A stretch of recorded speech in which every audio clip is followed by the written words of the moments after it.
tell Rebbe the words of the new song that we're singing with Mashiach, right? So I'm just going to read him. Am Yisrael, have no fear. Mashiach will be here this year. We want Mashiach now. We don't want to wait.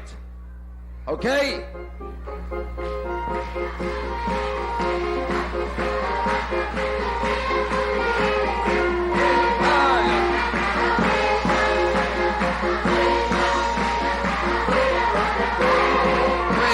Mashiach now, we want Mashiach now. Oh yeah, I'm Yisrael, have no fear, Mashiach will be this year. I'm Yisrael, have no fear, Mashiach will be here this year. We want Mashiach now, we want Mashiach now, we don't want to wait. We want Mashiach now, we want Mashiach now, we don't want to wait. I'm Yisrael, have no fear, Mashiach will be here this year. I'm Yisrael, have no fear, Mashiach will be here this year. We want Mashiach now, we want Mashiach now, we want Mashiach now, we don't want to wait. We want Mashiach now, we want Mashiach now, we want Mashiach now, we don't want to wait. Hey!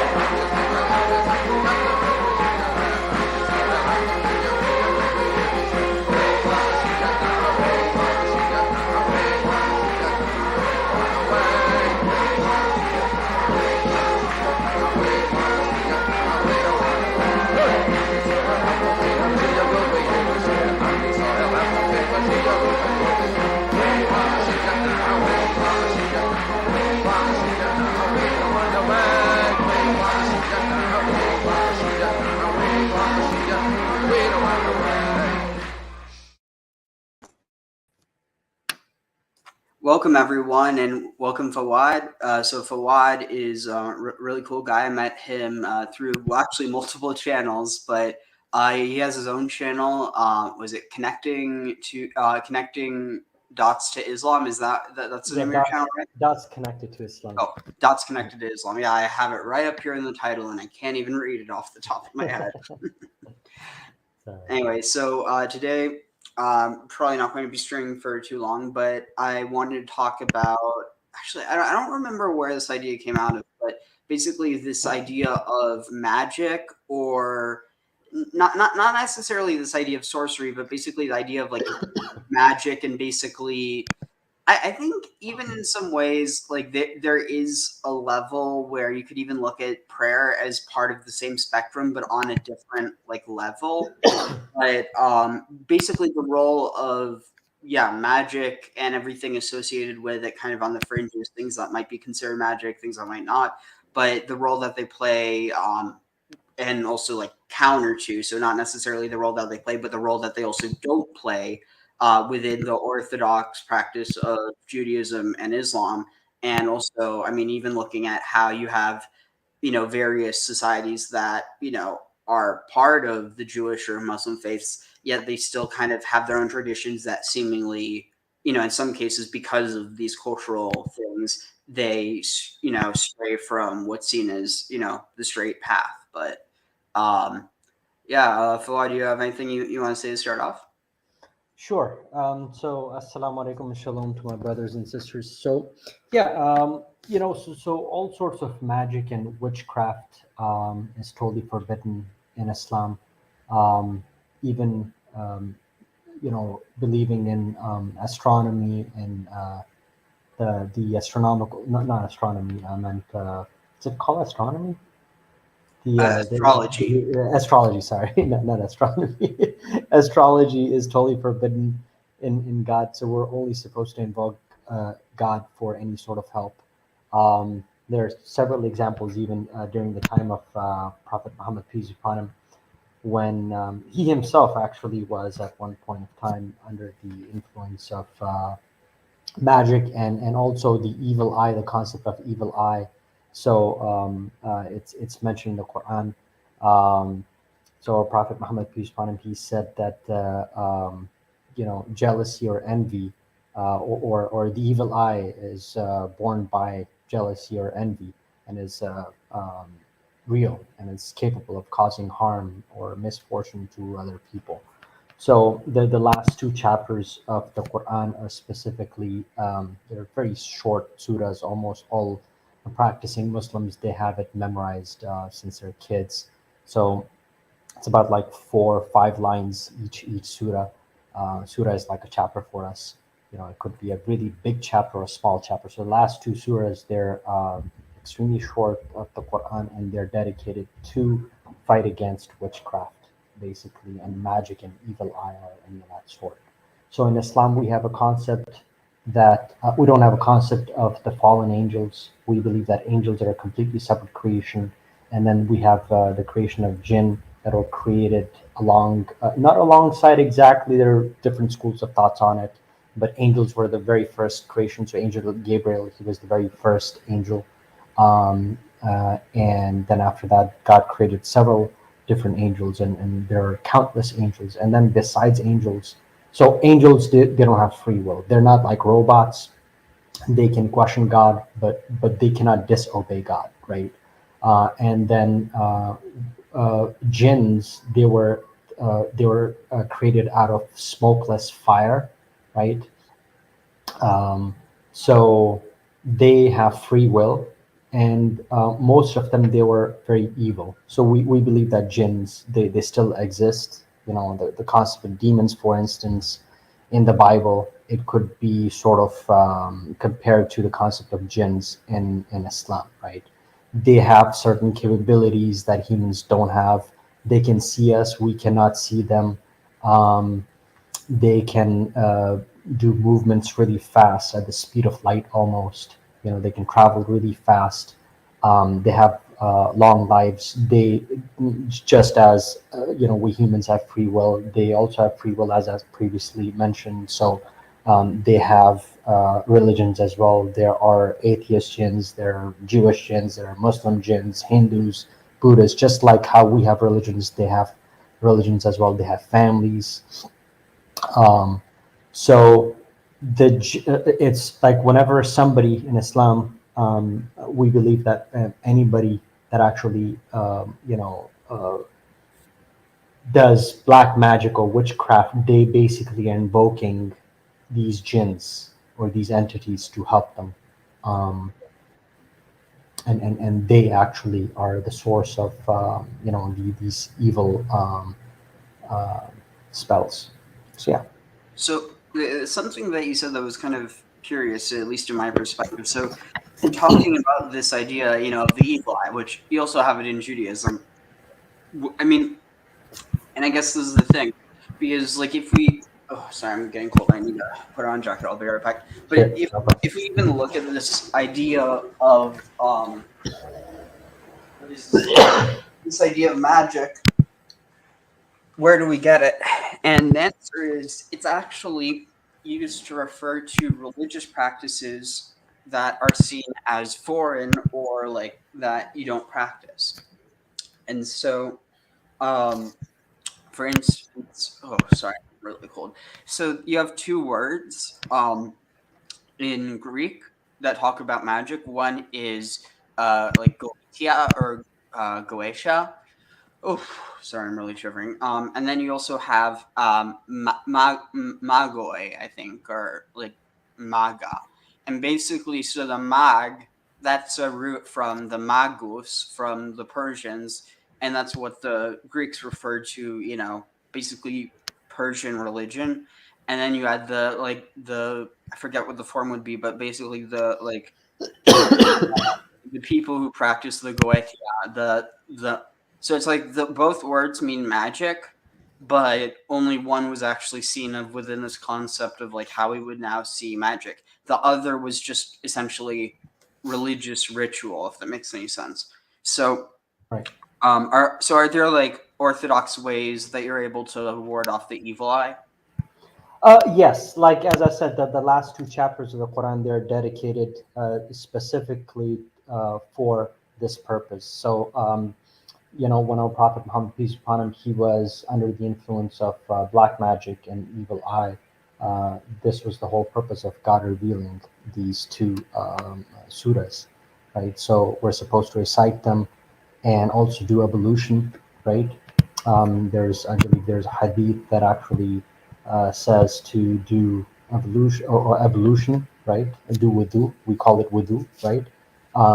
Sort of like I think Orthodox Jews, you guys do the same thing, right? Right before prayers, when you guys like clean yourselves, right?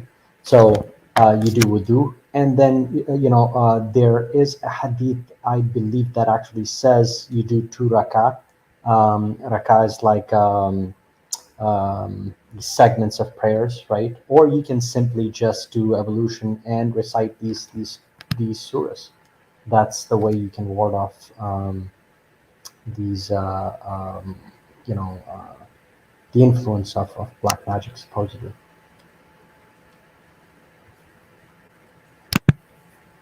I can't hear you. You're muted. Sorry. I did bring some examples from my own tradition of things that are seen because you have very clear examples. You're not supposed to do magic. You're not supposed to go to a sorcerer, to a balad of like someone who possesses a familiar spirit. But you do have things that are definitely seen as magical. So this is from Deuteronomy 6:4-9. So this is from the Shema. So Shema Israel, Adonai Eloheinu, Adonai Echad. The Havta. So Hero Israel, Havaya, or the Lord is our God. Havaya is one or unified. And you'll love Havaya your Elokecha. Wait, Elokecha. Was it Oh yeah, yeah. You're God with all your heart, with all your soul, with all your might, and it shall and they shall be the words, and these shall be the words that are that I or command you this day upon your heart. Bishinam Tam. And they will be inscribed. I think I need to look Mhm. this, double check. Uh, yeah. Yeah. Yeah. They will be inscribed or impressed upon your children, vidibarta, and they will be spoken in them. Well, here I'll just recite them when you're at home, when you're away, when you lie down, and when you get up. Bind them. So, where is this? Vikashartam, and bind them upon you, leot, as a sign al yadecha, upon your hand, Vehayu letotafot, and they shall be for totafot. They shall be for um a sign, or a totafot bene necha, between your eyes. The katavtam, and you shall inscribe them upon the mezuzot beitecha, the like mezuzahs or the entrances of your house, the bisha'arecha, and upon your gates.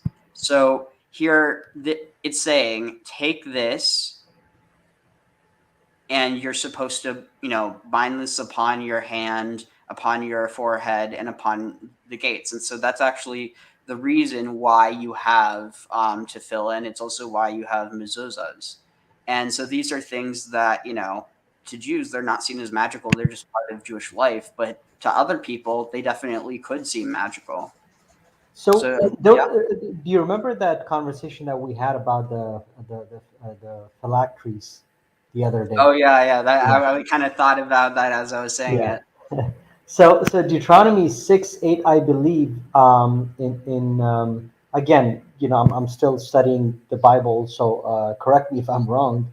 But in the Jewish tradition, where in Deuteronomy 6 verse 8, I believe, where it says that tie them as symbol on your hands and bind them on your foreheads, I think it's referring to phylacteries, right? So I don't know. I mean, you guys have those 4 verses from Deuteronomy, and is it from Exodus that you guys put in the compartments inside the phylacteries, right? Uh, I mean, I think it. Yeah, I'm not sure the specific verse where it says like to put the verse inside of it, but this is one of the things that's referencing it. Yeah. So yeah, I totally understand, because like even in Islam, even though it's forbidden, the putting the amulets around any part of your body, it's totally forbidden, because as I said, like we're supposed to invoke God directly and not use any of these amulets or anything. But till this day, there are a lot of culture, like in Muslim traditions, they still use amulets. Like I personally know so many people in my country, they still use them, even though I tell them, I'm like, there's clear hadith on this saying not to do so. But just to answer somebody's question here, real quick, brother, if you don't mind. So Yeah. somebody asked, which collection sources do the hadith come from? So the hadith are the sayings of the Prophet Muhammad, peace upon him. So in Islam, we have basically two sources that we use. So Quran are the direct words of Allah, of God, that was revealed to the Prophet Muhammad, peace upon him, through angel Gabriel, right? So the Quran, the entirety of the Quran are the verbatim words of God. And hadith are the traditions or the teachings of Prophet Muhammad, peace be upon him. They could um, be explaining certain verses of the Quran or teaching other things that are not necessarily included in the Quran, like in detail. For instance, the Quran tells us to pray, right? Or offer salah, as we call it, right? But how to pray, what to recite during those prayers, those things we find in the hadith. Same thing with fasting. The Quran says to fast, right? From dawn to from sahur, from sunrise to sunset, right? Uh, So it's interesting. Sahur, yeah, shachar. yeah, Same. shahar, Same. yep, cognate word, exactly. So sahar or sahur, both, right? So from sunrise to sunset, but then the intricate details you find in the hadith and so on and so forth. Yeah, if that answers the question. Cool. Sorry, brother, you were saying Oh, something? oh yeah, Yeah. no worries. So something that I do find kind of interesting, it doesn't actually it doesn't specify how the phylacteries are supposed to look or what shape. And so you do have this what is it? This understanding that just because of here, I'll just let's see. Uh, why are the fill in? Let's see. Um, let's see if I can find something. Okay, this should be good. Is yeah, this should be good. It's not too long. Eating healthier. Meet Kachava. Kachava is On Tisha B'Av, there are varying customs about wearing tefillin. Ashkenazi Jews put them on at mincha. They do not put them on at So tachlis. mincha is like the afternoon prayer, like after you eat. I Oh, think They not, put not it like right on after you eat, but it's like after lunch. Or no, it's like after. It's around 4 o'clock or so. It's kind of like late afternoon. generally put them on at sure. eating for mincha services, eating for shachris. Question is, what is the difference between those two? And It's so interesting. Jan So he said commented that when shacharis, he so Hebrew shacharit, or like the dawn prayer, basically.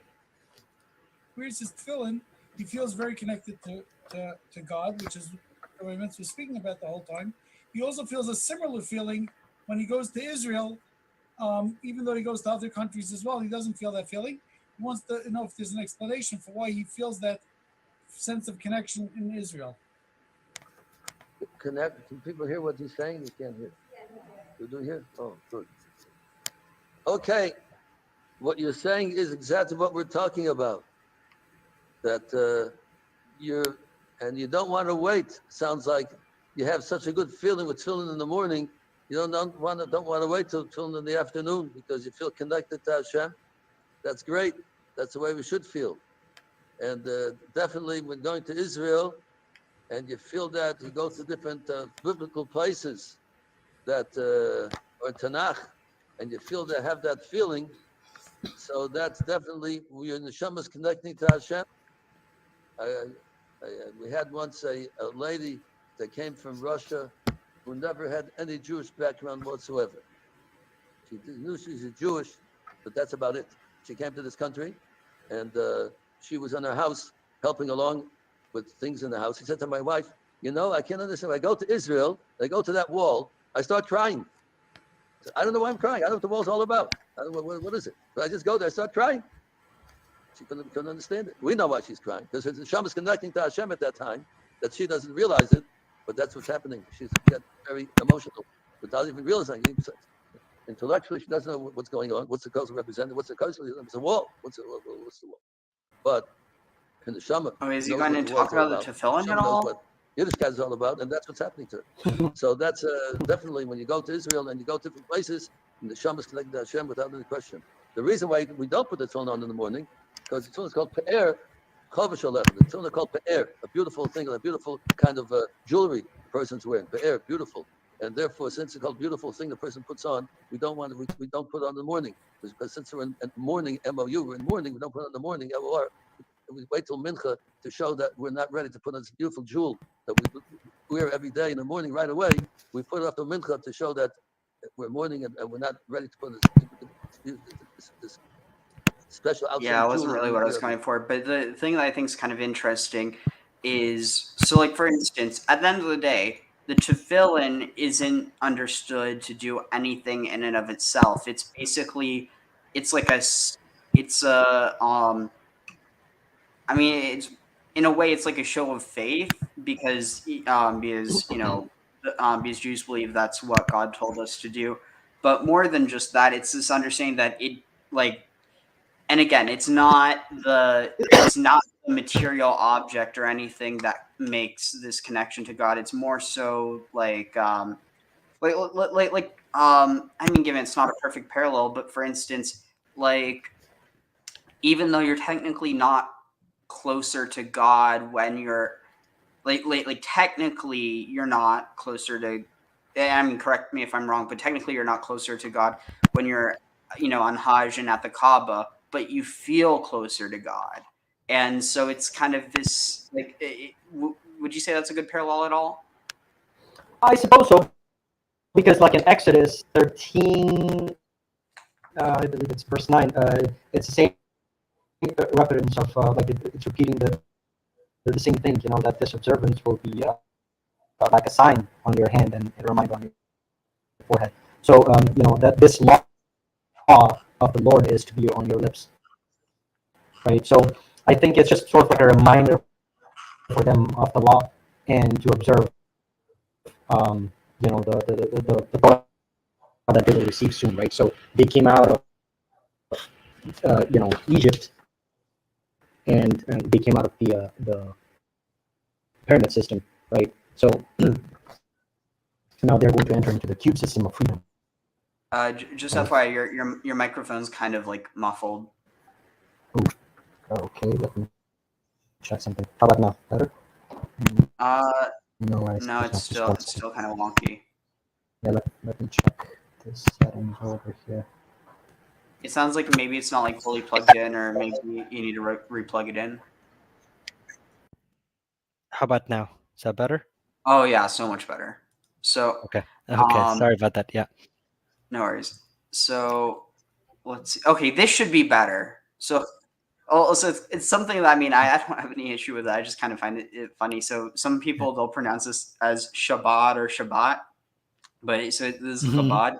So there's actually so like from the tree of life. So it's Chochma Bina Dat. So it means wisdom, understanding, and knowledge. It's basically it's hard to explain exactly how that connects, but basically they're very focused on on studying Torah, which is those three things are understood as like different words for the Torah, basically. But we're walking down the street, minding your own business, and some kid in a black hat stops you.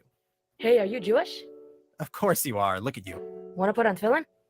What are tefillin, and why is this guy asking strangers to put them on? Tefillin are two black boxes with leather straps. The boxes are also made out of leather, and they have inner compartments that contain handwritten scrolls. These scrolls have passages from the Shema and other verses that describe God's unity, the miracles he performed during the Exodus from Egypt, and his unique power to rule over the physical and spiritual worlds. These verses comprise some of the most important tenets of the Jewish faith. So the Torah, that's the 5 books of Moses, says to take these words and bind them to our arms and on our heads. That's what the cubes and straps are for. By strapping the tefillin to our physical body, we bring these spiritual concepts into our everyday lives, binding our minds, hearts, and deeds to the Almighty. Wearing tefillin is a mitzvah, Jewish men and boys over bar mitzvah age are commanded to put tefillin on pretty much every day, except Shabbat. And Jewish men. So check this out. So count the straps. So 1, 2, 3, 4, 5, 6, 7. So Yep. yeah, the thing that's interesting about that, and this is something we were talking about before, is how it also correlates with obviously the 7 days of creation. The also you have this idea of 7 pillars of wisdom in Judaism. Well, and also I guess technically all the monotheistic tradition, at least anyone that accepts Proverbs. But the point being is it's also connected with this. Well, I mean, maybe it's not connected, but it's also correlated with this idea of the 7 circumambulations around the Kaaba during Hajj. And something that I do think it's kind of interesting, there might be a kernel of truth to it there, given the people who tend to be making this claim almost always, not always, but almost always, are like very hateful people, and they're basically just trying to diminish Islam and Judaism in order, or by associating it with pagan traditions. But I think there's something much deeper there, because the reason why, like, you could just as easily have it that these pagan traditions utilize this idea of 7 because it's so powerful, because it's so relevant. And so at the end of the day, it's a chicken or the egg thing. I'm not making a claim that, one came from the other, but you do have this shared idea and the shared connection between this idea of essentially the Lord of the universe, the 7, and even this idea of given the Kaaba itself, like the actual structure isn't black, it's a drape over it, but basically this idea of blackness, which represents materiality, which is also represented by the cube, which is basically because it consists of 6 sides, and so that's 3 different dimensions. That's X, Y, and Z, 3-dimensional, which is basically given there's time and space, but basically in terms of the space of the dimension we live in, this idea of like physical reality, it's connected to this idea of up, down, left, right, and forward and backward, that literally those are the only ways you can go. And say you want to go somewhere in between, it's still a combination of all these different things. It's actually really interesting if you look at it within the scope of like math, or even within the scope of like creating a video game, because obviously you're not God, but you do see some parallels, because if we're created in the image of God, we also create in the image of how God creates, even though it's a completely different scale and we're not God. We still we basically mirror that which has already been. Any thoughts on that? Yeah, I totally agree. If you read Deuteronomy 16, the number 7 over there is mentioned, just like you said, repeatedly over and over again, right? So even the festival of tabernacles, right? So it says, I think in verse 13, celebrate the festival of tabernacles for 7 days after you have gathered the produce of your threshing floor and your wine press, right? And then I think it's like repeatedly for 7 days celebrate the festival, right? So it's like all 7, 7, 7. So you have to remember, and of course it's like the Christians, they always talk about like how it's a pagan tradition and this and that, but they forget that even in the Kaaba at the time of Prophet Muhammad, peace upon him, when he broke all the idols, so the Kaaba, it was, of course, a place for pagans. Eventually, it became a place for pagans, right? But like throughout Tanakh, you actually see like the Jews constantly sort of like deviating from the correct path and worshiping Baal and these different gods, right? So it's like a prophet was there and would like look at the time of Moses, like when Moses freed these people from worshiping the Pharaoh and the idols and everything, right? They crossed over to the Red Sea and they went to like the Jabal Laws, which is supposed to be in Saudi Arabia. Like, remember how I told you the other day, and I think I even shared a video. And it's actually on my channel. I uploaded, I think today, or is it yesterday? So check that out. Like it it will give you like a lot of proof as to why Jabal al-Lawz or the Isn't it Jabal the al-Musa? Jabal Musa or Jabal al-Lawz, different names, but it's the same. It's the same valley that they're talking about, or same mountain that they're talking about, right? So it couldn't have been like I've been meaning to do actually a video on this, right? So the point being that even when Moses, peace upon him, when he actually came back with the Ten Commandments, like what were those people doing? They were worshiping. They had made a golden calf, right? So it's like you could give people something sacred, but they could turn it into a pagan ritual right there, and that's what they did with the Kaaba, right? So, Because, sorry. I was just going to say, so I mean, in the case of the golden calf, I actually think that there's a much more obvious explanation for why they decided to do it that way, because they were culturally, Canaanites. Whether or not there's like, I mean, we know there's this connection between the Canaanites and the Israelites, but the point being is, who was the chief god of the Canaanite? And again, like you have so many parallels. The traditional Jewish way of looking at this would be, well, they mucked up the truth. But regardless of chicken or the egg, you do have the fact that the chief pantheon or chief god of the pantheon of the Canaanites was named El, and El was depicted as being a bull. And so it's possible that you take the Canaanites out, you say, our God who took us out, like our basically Eloheinu, our God who took us out of Egypt. And then all of a sudden, you have Moses going up to the mountain. And keep in mind, they haven't received the law yet. So I also have some thoughts like from a historiographical point on, the historicity of, the story. Not to say it didn't happen, but like when the actual story was written down versus being oral tradition. But that's separate from this. The thing that I think is really interesting, though, is that you have Moses going up to to get the tablets of the law, and we're supposed to understand that the Israelites were being rebellious.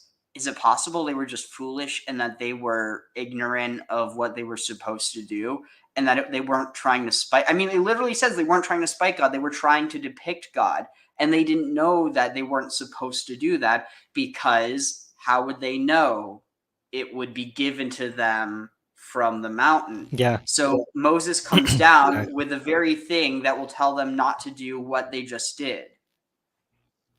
Correct. Exactly.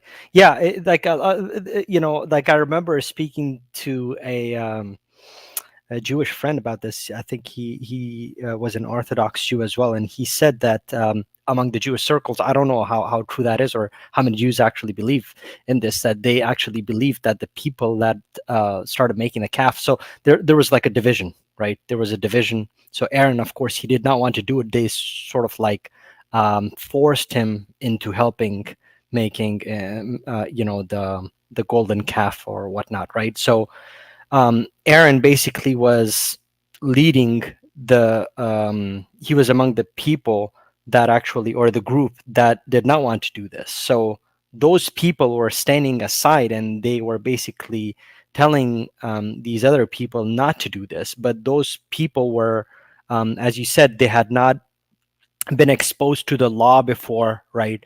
They had not known the God of Abraham yet, so they sort of probably did it out of ignorance, right? Or they did it out of arrogance. Like only God knows, right, why they did it. But there was a division between them. So the Orthodox Jews believe that our forefathers were the ones that were standing on the sidelines and not actually taking part in making the golden calf. It was the other group, the Gentiles, right? I don't know how true that is, though.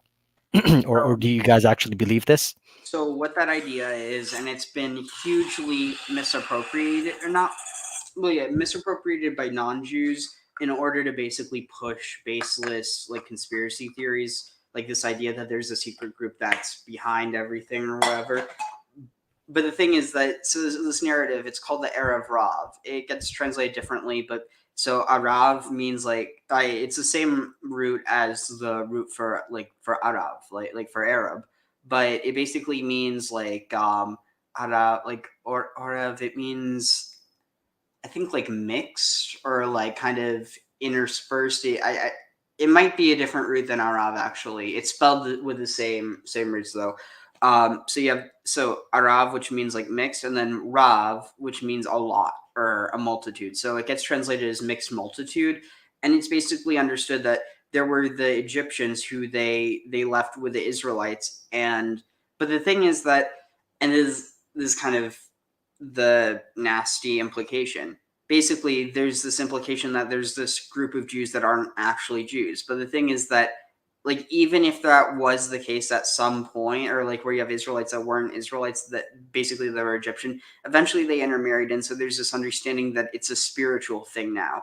So, like, that the Erev Rav is still around, but that everyone has a little bit of the Erev Rav in them, in the same way that everyone has, like this idea of being, a true, Israelite, or like someone who follows the law. Basically, at the end of the day, being an Erev Rav now, it's not something that you are or you're not. It's how you act, if that makes any sense. But Correct. but back then, the understanding was that. So I mean, yeah, you could have an understanding that it was the Egyptians who they were like, oh well, we're worshiping God now. Okay, let's depict him. And so yeah, it's possible that they had some influence on it, but at the end of the day, I think it's just as likely that it would have been, Egyptianized Israelites, basically.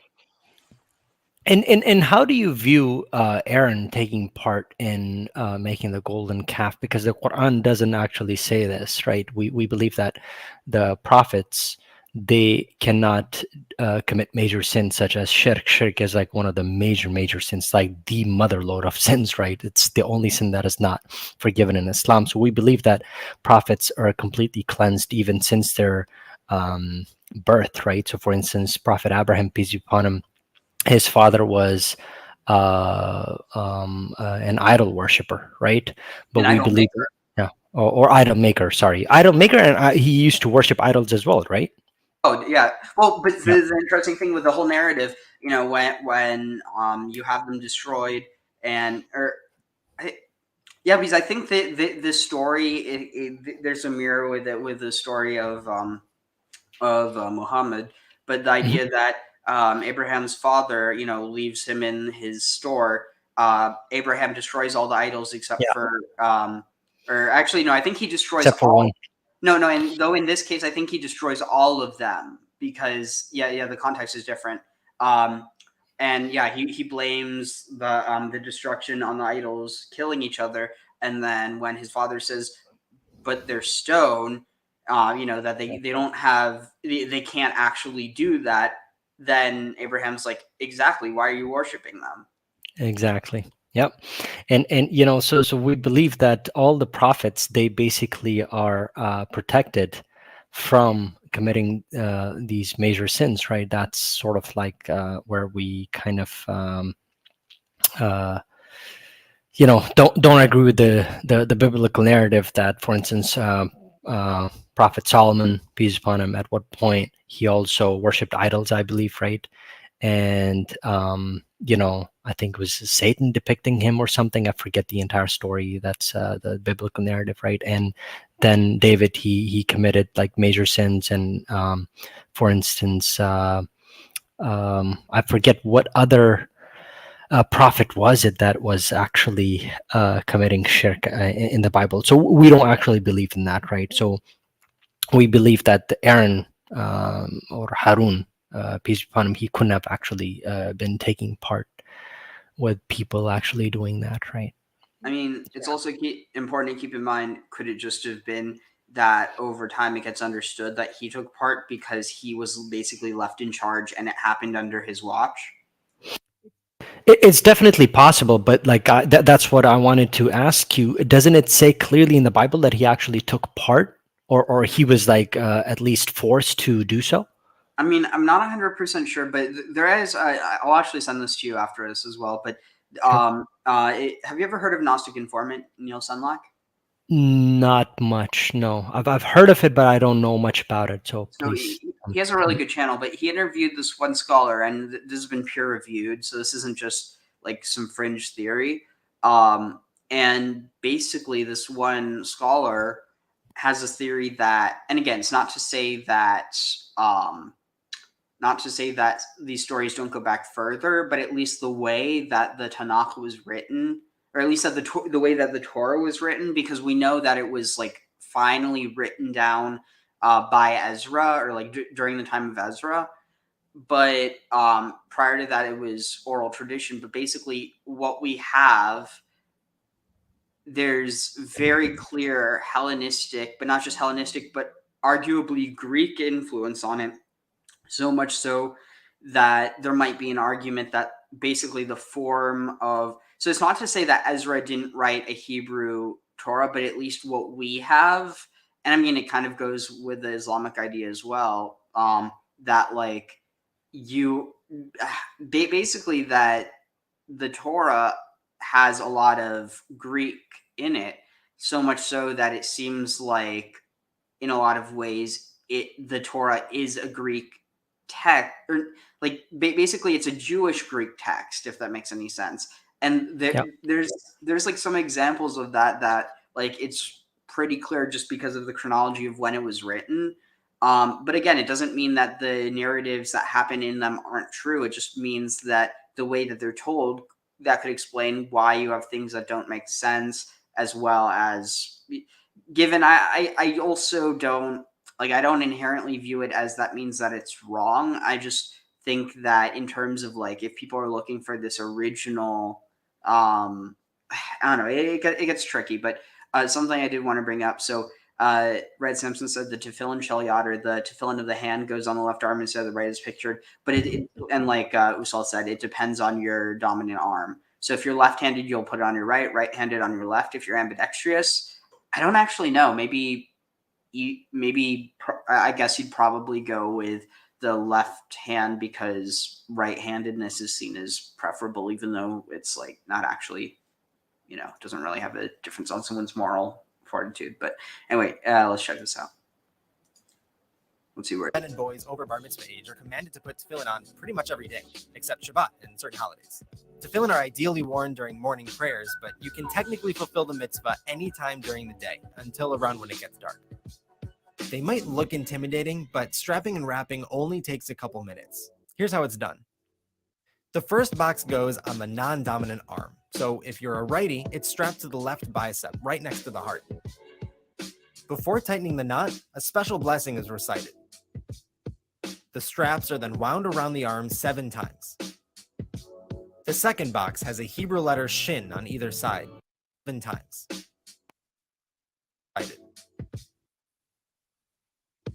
The straps are then wound around the arm 7 times. The second box has a Hebrew letter shin on either side, and thin lines that divide the box into 4.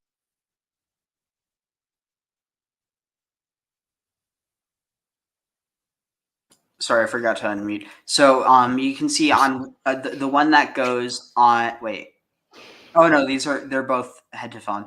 So so one. Oh wait. So this is interesting. So there's basically one has 3 and the other has 4, and this is connected with basically the Jewish idea that there's like that God has 2 faces, basically, and it's this idea that God spoke to Moses face to face as a man speaks to his friend, but it also says that God says to Moses, if I speak to you, if I show you my face, that you will surely die, and so I will show you my other side. And it literally says like my other side. It doesn't say backside. People understand it as the back of me, or like my backside, or some people even translate as butt.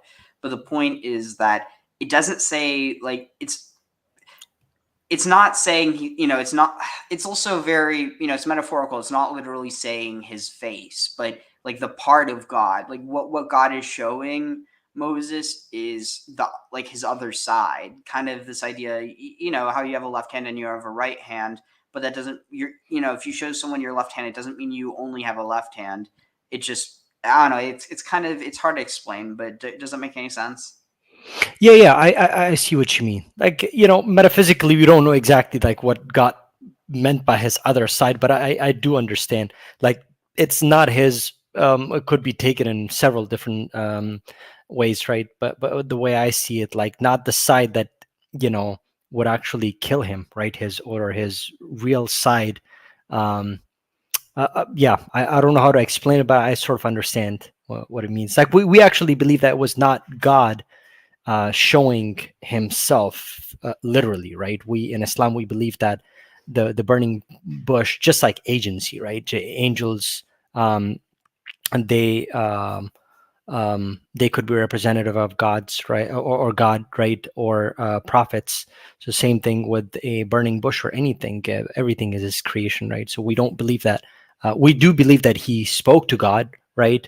But we don't believe that He actually saw God, right? Yeah, it's like what does it even mean to see God? Because it's like by seeing something, you're implying that you're seeing it as if it's there, and by it being there, it means it's not there. So it's kind of this idea of how can you see that which does not physically exist within reality? Exactly. Yeah, because he has to then enter into the creation, and that would serve the narrative of Christians, right? Where that's what we discuss with them all the time, or debate with them about this all the time, right? That on Iyadawa, that God cannot enter His creation, right? Because that would mean that He is, He will be limited, right? Because His creation is limited, right? So it's interesting though, because Judaism does have this same idea, but it also has this idea that God. Well, I mean, I guess in some ways it's similar to Christianity, in that God cannot enter His creation, but and this is interesting because like I was actually looking into this, and in Aramaic, the word for logos, I think it's memra, is feminine. And so like literally the idea of the logos, so it did originate in Judaism in order to explain this idea of like the Ruach HaKudsha, or like the Holy Spirit, which in Islam is Jibril, but obviously there's some differences that it's like you have a shared title, but it's like other than that, the distinctions really start falling off. So like the idea of like you have the logos as wisdom, and so that's why Christians understand Jesus as being wisdom, even though Sophia is understood as feminine. And then in Judaism, basically it's understood that God either created or acquired or essentially, and it's also difficult because if this is a part of God, how can God acquire? It implies that there was a part of God that wasn't eternal, or so it's like it gets tricky. But basically, you have this understanding that God, the Creator, or like God understood as like Avinu, like our Father, the Creator, that He's incapable, not incapable, but basically He doesn't enter the world, because if He did, He would destroy it just by being in it. Um, but that basically the way through which God manifests God's self within the universe is through this understanding of the Shekhinah, which literally just means the indwelling spirit, or basically the dwelling. And so what's interesting, I never realized this until last night, but so there's this one verse where God says like Asuli Mikdash, build for you will build, or they will build for me a temple, the Ashra Shekhinati, Vishachanti betocham, and my presence, and I will dwell amongst them. But what's interesting is this gets understood within Christianity as well. What's God dwelling amongst mankind? That must be Jesus, rather than this understanding of the Spirit dwells within and inspires people. And so that's where you get this idea of prophecy.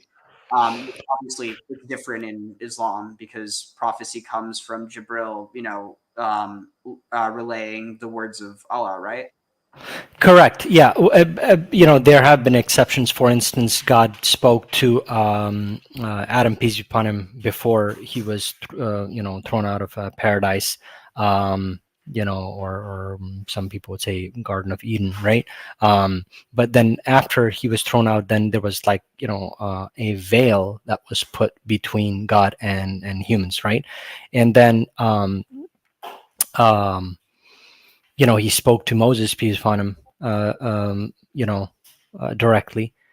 but we don't, as I said, like we don't take it literally like face to face, even though I don't remember exactly what the word is used in Arabic over there, but it's supposed to be taken like, as an agency, with the burning bush and everything, right? So same thing, like I'm speaking to you, I'm like sort of like, you're talking to me through a computer, but that doesn't mean that I'm literally inside your computer, right? It's just agency.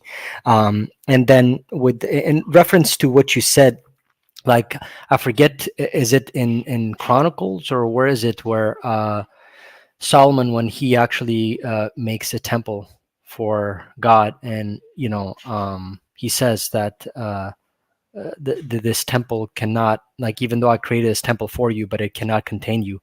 Like the heavens and the earths can't contain you, let alone this temple, right? So how do you see that verse? Would you take that literally, or how would you see that particular verse where Solomon actually says that? Well, so I think that's part of the understanding. It's this understanding that like, what does contain mean? It means to, like, within that is all of it, or like basically, if something can't contain the entirety of something, it's not being contained.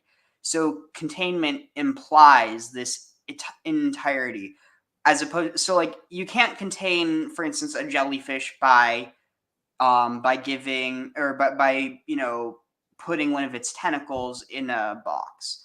You would have to put the entire jellyfish in the box. The understanding, though, is like, for instance, with the temple, God isn't contained within the temple. God is choosing to dwell within the temple, but he's not contained within it, if that makes any sense. Yeah, I agree. Sort of like we have a similar concept in Islam, right? So if the Kaaba, or even the Baitul Maqdis, which was towards the the Dome of Rock, and the Mosque Al Aqsa in Jerusalem, right? So this was the direction of the Qibla, or the direction of the prayers for us before, and then eventually was turned towards Mecca, right? So we believe that, yeah, these are like sacred places for us, but God literally doesn't dwell there, right? Because again, like God would not enter his creation, because it would go against his nature to be limited. To be God, it means to be unlimited, right? And again, like, I don't want to go to the philosophical aspect of it, but that's like how where Khalil, he talks about the contingent and the necessary being, right? So if God changes his form, and even the Bible says that God doesn't change his nature and his form, right? So God cannot turn into something that is limited, right? Because then it wouldn't be a necessary being anymore. Technically, it will be a contingent being, because it changes. Like, if it changes into one form, then why can't he change into a man or a mosquito or something else, right? What was the second thing? A mosquito? Yeah, like mosquito, or a fly or something. Yeah, mosquito. Sorry. Yeah. Because there's this one word, mazkir, that means like an No, accountant. sorry. From like zakar, like to remember. So like someone who remembers, an accounter or accountant. But I've been living in Brazil for way too long, man. Because it's the same word in Portuguese, so sometimes I actually pronounce certain words in Portuguese. yeah, and Sorry about that. doesn't Yeah, mosquito technically mean little fly? It's like mosca means yeah, fly. but yeah, mosca in Portuguese means like a fly, but they say mosquito, which Yeah. is like mosquito. So yeah. But yeah, so something that I think you kind of pointed out. So um even within the paradigm that I'm talking about, there's still this understanding that God, the creator, is eternal and basically unchanging. But there's still a way for this to make more sense. And that's that, given this could also explain, and I think this is the thing, if you're viewing it as one way or the other. Oh, hey, Graham, I'd invite you on, but I'm about to finish up. He wanted to mention the 7 notes in the octave. Isn't there 8 notes in an octave? Or, oh no, because it repeats. It's like it starts and ends with the same one, right? I'm not a music nerd, so I'm trying to remember. But what was I saying before? That basically I think if you yeah, that's that's Fawad, Fawad's account. But what was it I was going to say? Oh yeah, basically, so here's the reading that I have of. It's also part of the reason why, even though I'm acknowledging that there probably is, this influence from other cultures on the Torah, and like for instance, how Islam could view that as like a corruption, but part of the reason why I don't necessarily inherently view it that way, and even if I did, why why I probably why Islam doesn't really dive with my worldview. But given that doesn't mean that I have any issue with it. Just personally, I can't see myself being a Muslim because of this reason. Is that the way that I perceive it? And given it kind of goes against some.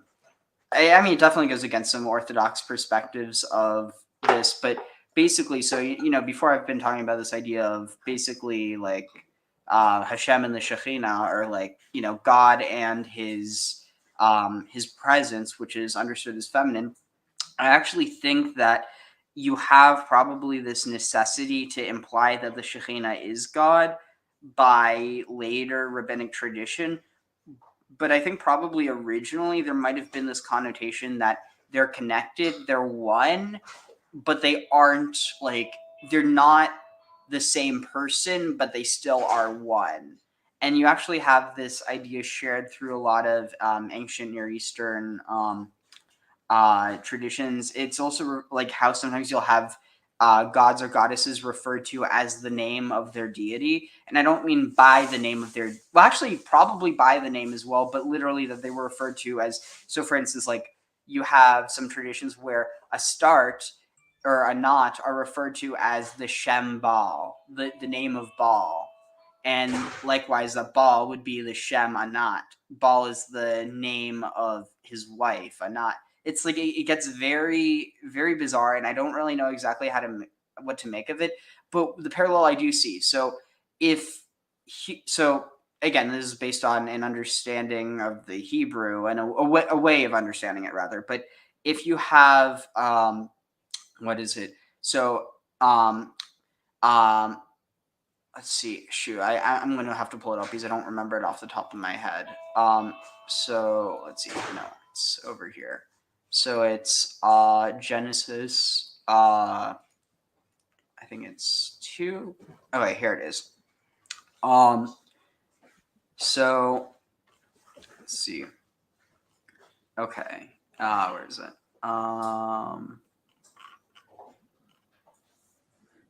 Oh wait. Okay, here it is. Okay. And God said, so Vayomer Elohim, and God said, Na'aseh, so this is very clear, let us. So even though Elohim is understood as being singular in this context, Na'aseh means let us. So let us make Adam, mankind, B'Tsalmenu, in our own image. Ki demotenu, kadmot, as demotenu, as in our likeness. Vayirdu, Yarad, Rada, they shall rule Bidagat, they shall rule over the fish of the sea and the bird, the flying things of the sky, and the beasts of all the field, or all the earth, and upon all creeping things that creep upon the earth. All right, here it is. Vayivra Elohim, and God created et Adam, the human, B'Tsalmo. Now it says in his image. This is interesting. Correct. Yep. Because before it says B'Tsalmenu.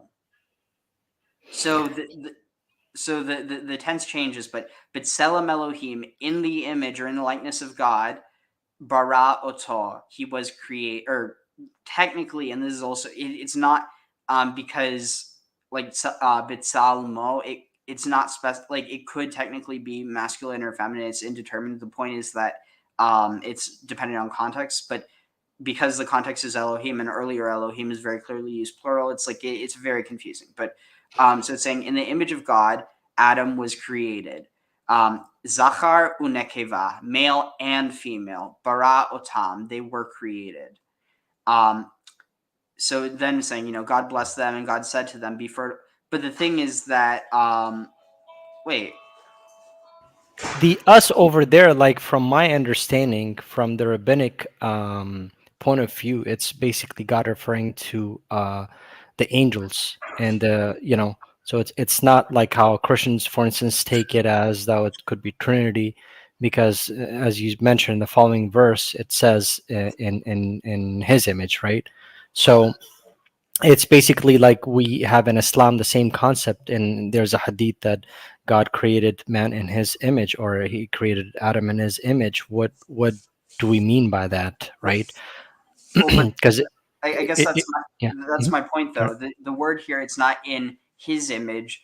That most people read it that way, but literally it's just Vayivra Elohim. So, and God created et Hadam, the human, Bitsalmo, basically in God's image. You only have the ability to refer back to God, and since God isn't understood within Judaism as male or female, or male or masculine or feminine, rather than God has masculine and feminine parts, it's understood that that's how it refers to Bitsal Mo. They were created Zachar and Nekeva, how you can have male and female contained in the image of God. And so that's why it's understood this way. But my argument is that you also have this idea, let's see, I think it's further down here. The only thing that doesn't make sense is, isn't there a part where it says, this doesn't seem right, because doesn't He create Adam alone and then He separates them? I thought it's only or maybe that's what I was about to say, because He created Adam first, and then out of his rib, at least in Islam, Eve was created out of his rib, right? Oh, no, so that's in Genesis 2. So yeah, and something really interesting is Genesis 2, the entire chapter is actually God is referring, it's like all mentioned like in singular. It's not plural over there, right? It's all his, right? It's only this one place that Christians love to use all the time, that look over here, it says, in Genesis 1, I think it's 25 or 26, right? Where it says that let us make man in our image, right? But then after that, the verse says his, they actually completely ignore that. And then throughout Genesis 2, if you see, it's all singular. Throughout Genesis, singular, like 3, 4, 5 verses over there. So, okay, here, so look at this. So after the woman is taken from his side, then the human said, this one at last is bone of my bones and flesh of my flesh. This one shall be called woman, Isha. More precisely, for from a human she was taken. Hence a man leaves his father and mother and clings to his wife, so that they become one flesh, lebasar achad. So what this is saying is that in order to become married, you become one person. Now, and basically the pre-Judaic, back when you're still dealing with Israelite or even Canaanite tradition, I think the argument would be made that originally the story talks about Elohim, which again is plural, and it's talking about El, or Havaya, basically this idea of God, or with given. I personally wouldn't use the term out loud, just because of the association with Islam, and the fact of what I'm saying, it's completely heretical to it. But basically the point is, the creator of the universe within this understanding is understood to have basically a wife that originally they're referred to as two people in the act of creation, which is it's connected with this idea of marriage. They become one. So that's why after a certain point, why you have this reference to let us create in our image, but then it turns into me, because there's this understanding within, it's a given, this is a Jewish understanding, but basically you also see within Hellenism that basically people were created as like two. Have you ever? Do you know what I'm talking about? That the tradition of the androgynos. No, never Right. heard of it. Let's see. Greek androgynous myth. So this has very. I mean, it's connected, but doesn't have that much to do with the idea of. Let's see. Is this should be good? Everyone. The topic of today's video is the myth about. Oh wait, hold on. Let me see if I can find a better one. But that one will do if it's myth split. Here it is.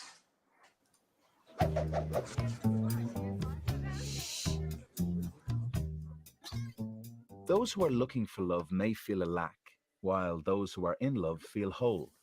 Why is this? In Plato's dialogue, The Symposium, Aristophanes presented a light-hearted creation myth that explains it all. Humans weren't always the way we are now. They used to be spherical with two bodies facing outwards. Each had a single head, two faces looking out in opposite directions, 4 legs, 4 arms, 4 hands. There were 3 sexes then, not 2. The first had 2 male bodies and was the child of the sun. The second had 2 female and was the child of the earth.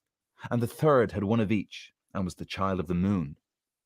These weird creatures could walk forwards or backwards or roll around very quickly, like acrobats going head over hands.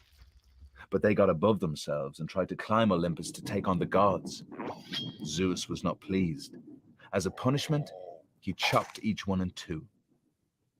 Ever since that day, human beings have been yearning for their other half, the bit that's missing.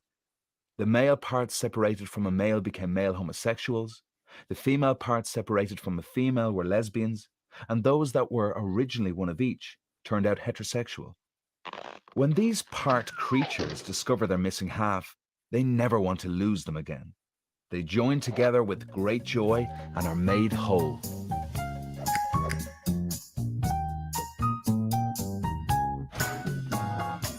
So basically, my argument is that if humans are created in the image of God, and again, very heretical to the Orthodox understanding of both Judaism, Islam, I mean, especially Christianity, but less so because it actually clashes with the Christian understanding, and more so just because, more so because it's seen as basically the only issue with that is implying that there's another God, even though they already kind of believe in this idea of multiple gods. But the point that I'm trying to make, though, with this is that you have basically humanity created in the image of God, and there's this tradition that humanity is also was originally whole, split into 2, and that kind of part of this reunification of the world. It's like everything has to be made whole again, and part of that even includes people need to find their other half or their soulmate, as Usal said. The concept's called besheret, and I think that's Yiddish. I don't think, yeah, it's not Hebrew, or it might be Aramaic, actually. I might be wrong, though. But the point is that there's this idea you're supposed to find your other half, and that once you do that, well, not once you do that, but that's part of being complete. Again, being complete doesn't mean you're done with your duties or your obligations. It literally just means that you're no longer missing missing half of yourself. And so with this understanding, I'm my whole theory is that you might have had a point, as part of the stuff, part of the reason why you might have had this worship of the Queen of Heaven, Malkat Shemayim, which later was gotten rid of in the land, might have been because people were perceiving that God created mankind in his image, and if mankind was created androgynous, basically you had 2 halves, and then later they were split, as in Genesis. Is it possible that in that splitting, or basically that this idea of the unification of God in the splitting of man, or even the splitting of God in the splitting of man? And again, not to say that they are, because there's this understanding that they're all one, that we see them as separate, but really they're all one. So even within that understanding, you can still understand that, there is only one God, and that our feeble human minds are just trying to see what we see as a motherly type of thing. Oh, we say that's the woman God, and then we see the fatherly thing, and then we say, oh, that's the male God, when in reality, we're just, like within Islamic understanding, would just be committing shirk. But Yeah, it's like his attributes, right? So he's is just one God, but he's the most powerful. He's the a source of all power, um, you know. So, but when we actually, in a way, it does make sense what you're saying, that if we say that Adam and Eve, they both were created in the image of God, like, it does make sense, because Eve came out of one of the ribs of Adam, right? So she was part of him, right? So even that way, it makes sense to me. And by the way, like in Islam, when we say the man was created in the image of God, we basically, by that, we mean that God shared certain of his attributes in a limited sense with us, right? So that's and humans are referred to as ashraf al makhlukat, which means like a special creation, right? Not the most special creation. There could be other special creations out there that we don't know of, but we are one of the most special creatures that Allah has created, because we chose to go through this test that God asked us before creating us, right? We don't have the memory of it now, but we believe in Islam that He did ask all the living creatures if they wanted to go through this test, and we humans actually wanted to go through this test to be more dignified, right? So that's why we believe that even though angels, they don't commit any sins because they're not able to, because they're not equipped to do so, right? They don't have free will. But humans, they can be elevated above angels if they actually go by God's standards, or follow His laws, right? So that's how I see it. yeah, I don't see, like, being created. Yeah, I mean, we are better than jinn. Somebody commented on there. We are better than jinn in the sense that the jinn overall, they were very corrupted, right? They're another creation that were given free will, as I mentioned in the beginning of the stream. But most of them, they actually are really corrupt, right? So they were dwelling on this earth before us, right? And then when God decided to create Adam, peace be upon him, and humans to dwell on earth, God asked the angel Gabriel and some of the angels, I think, to clean the earth for us. And that's why we believe that jinns, they live in areas where there's no human population, like in caves, and an ocean, on top of ocean, and stuff like that, right? So that's really fascinating. So hearing that, I'm almost certain that this idea of the idea of the Nephilim gets translated again, not maybe not translated, but that, at least to say it within Islamic understanding, that the Nephilim are maybe referring to the jinn, because like people understand Nephilim to be fallen angels, but that's reductive, because technically the fallen angels were actually the parents of the Nephilim. The Nephilim, it literally just means, like, the root nafal means to fall, but it could also imply disgrace, or like going into disgrace. Right. So they had the grace of God before, and they kind of fell out of the grace of God. So that's how you're taking it, right? Basically, yeah. And so, Right. like, there's even I think the way that some of the less mystical rabbis interpret the idea of the Nephilim is that they were powerful men, like basically rulers, who abused their power in order to sleep with the children of man, referring to like the common folk. And basically, I mean, just powerful, abusive kings and princes and warlords, and basically that they were, but I personally think there's more to it than that, but it is interesting that that is a way that the rabbis understood it. So it definitely could just be this understanding of someone who was. Oh, also, the other thing that you said that really stuck out was this idea of, like chosen, or like how you described humanity being the creation of Allah, being his, what was it? Yeah, the Ashraf al Makhlukat. So basically, like a special creation or a chosen creation, right? Because as I said, like in the eyes of God, the it's not about, like, you can't be a special creation if you are not equipped to choose between good and evil, right?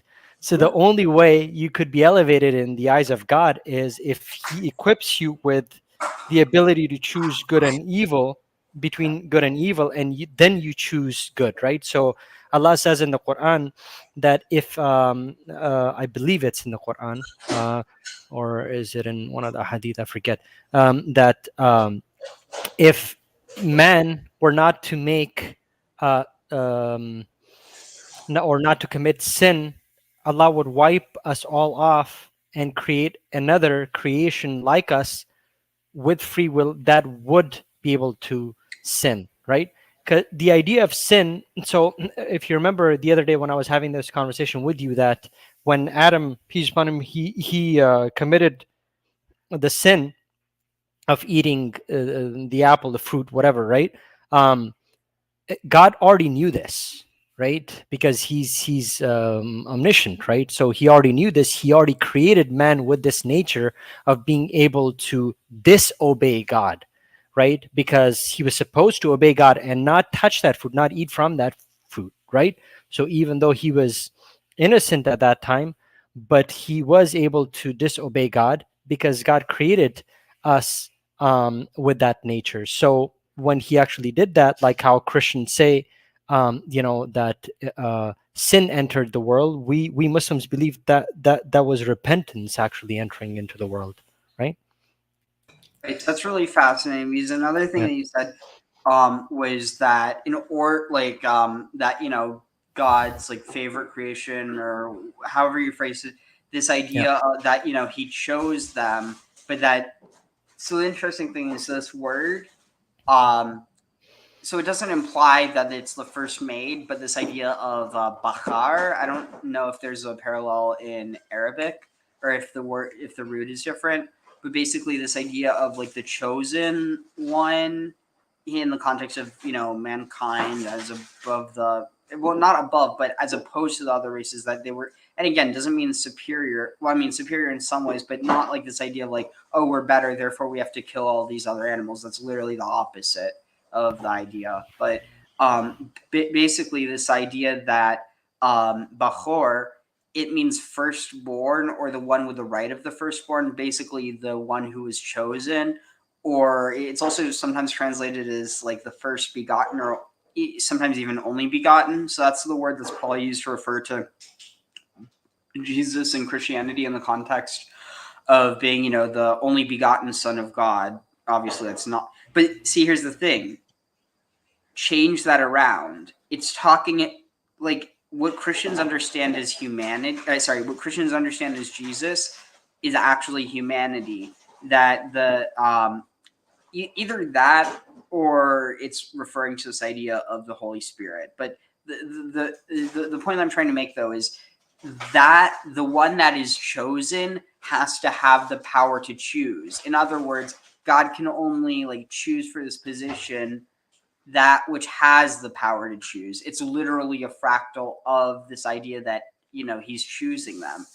That it's not simply that a group is chosen, but that they have to be able to choose in order to be chosen in the first place.